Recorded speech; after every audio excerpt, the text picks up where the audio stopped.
আরজি করে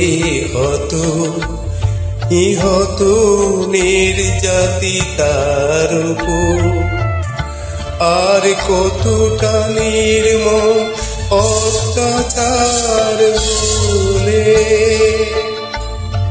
সেই ঘটনা বিরল থেকে বিরলতম জঘন্য ঘটনা বলে বিবেচিত হতো।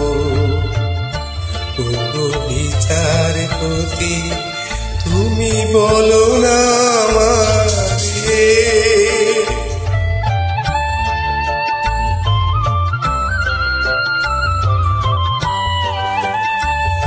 আমি তো দেখেছি নির্যাতিতার উপর অসংখ্য অত্যাচারের নমুনা, দেখেছি তার দেহ অনাবৃত থেকেও সে কেন বিচার পেল না। সে তো নিহত অত্যাচারের প্রমাণ লোপাটে মুখ্যমন্ত্রী নিজেও জড়িত।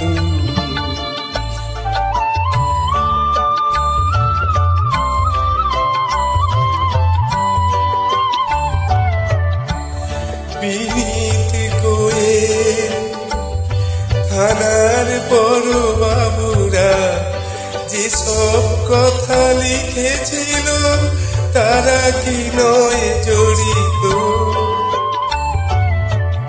ওগো বিচারপতি তুমি বলে দাও আরো কি কি নির্মম অত্যাচার হলে এ ঘটনা পৃথিবীর ইতিহাসে বিরল থেকে বিরলতম জঘন্য ঘটনা বলে বিবেচিত।